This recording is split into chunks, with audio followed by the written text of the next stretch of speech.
Hello, welcome to my channel, or welcome back if you've been here before. My name is Beth Ann, and this is Pookie, who appears in some of my videos. And if you have been here before, this video is going to be different than the types of videos that I normally post on YouTube, which are generally about the books that I'm reading, and usually the books that I've absolutely loved. But I am starting this new series, which I'm calling Tenure-track Tuesdays, because I am a tenure-track faculty member at a higher education institution in the United States. More about that in a second. And I wanted to sort of document some of that early career journey a little bit. So I'm envisioning this not being a strictly weekly thing. I'm calling it Tenure-track Tuesdays just because that had a nice ring to it. So I will post these videos on Tuesdays, but not every Tuesday. And the reason that I wanted to do this at this point in time, I'm a second year professor. I just started my second year. And as part of my second year, I go through my first round of professional review on my way towards hopefully being awarded tenure, which happens after year 6. So during year 6 is when I'm officially in that tenure review process. But during year 2, we have sort of a first pass from the committee that assesses rank and promotion at my institution. And then we also get a round of review from them in year 4 as well. So since I'm doing all of this in year 2 now, I figured I might as well document it on my YouTube channel. I don't know, these are just the things that occur to millennials, I guess, or something. So that's what I'm doing.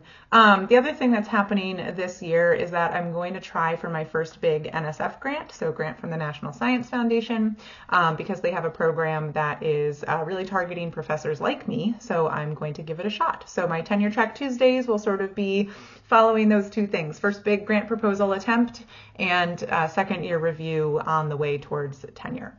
So just a little bit of background information about me. So I am a science professor. I'm in a biology department. That department is in a small liberal arts college, or a SLAC is the acronym that's often thrown around.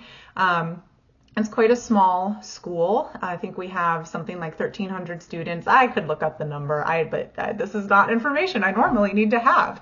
So yeah, it's a small school. It is focused entirely on undergraduates, so there are no graduate programs. We have some like sort of professional studies areas, but in the residential liberal arts college, which is where I am, there are no graduate students. So it's all undergraduate. It's a strong teaching institution, so I have what's termed a 3-3 load, which I still don't even really know what that means. It's more teaching than your typical big university. It's less teaching than some liberal arts colleges and community colleges and other teaching focused institutions. So I feel like it's in a nice sweet spot. And it means sort of along the lines that I teach like 3 sort of course units in the fall and also 3 in the spring. We have a semester calendar.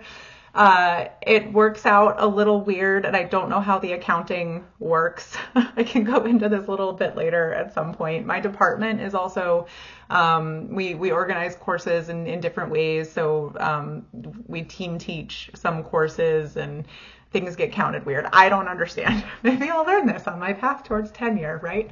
Anyway, that's neither here nor there. Basically, it's a teaching focused institution, exclusively undergraduate in terms of who I teach, and small class sizes, so really wonderful relationships with students. So just to give you some idea of the type of institution that I'm in. So my journey towards tenure is going to look very different from somebody who's at, say, Pennsylvania State University. My college is in Pennsylvania. It's called Albright College. I'm very Googleable, so none of that is private information. I'll just go ahead and say it. College is Albright College. So yes, so very different experience going towards tenure than somebody at, say, Pennsylvania State University, because while I'm expected to be active in scholarship in my field, really the main thing is going to be my teaching performance and the service that I provide to the college. We'll get into all that later. I think that's enough of an introduction. A very wandering sort of introduction. Which should give you some clue as to how little I know what I'm doing. And yet I feel confident about it, and I feel good in my second year. So yay. All right. So I will end there. We're going to do a quick skip to a video I recorded last week after I had my first meeting with the grants office on campus, thinking about this upcoming National Science Foundation grant proposal that I want to apply for. So I think we're going to start this Tenure-track Tuesdays series there with sort of my just very vague initial thoughts about how that meeting went and the sort of things that I'm pulling together to start thinking about that grant. And yeah, we'll just take this series from there and see where we end up. All right. If you found this video, thanks for stopping by, and I hope you get something out of it. Connect with me in the comments down below. Thanks. Bye. So I just had my first meeting with the grants office to start the process of thinking about this grant application and making sure that I'm doing it in ways that are consistent with getting institutional backing and getting the institution on board to actually submit the grant on my behalf in, like 9 months. So I'm getting the ball rolling.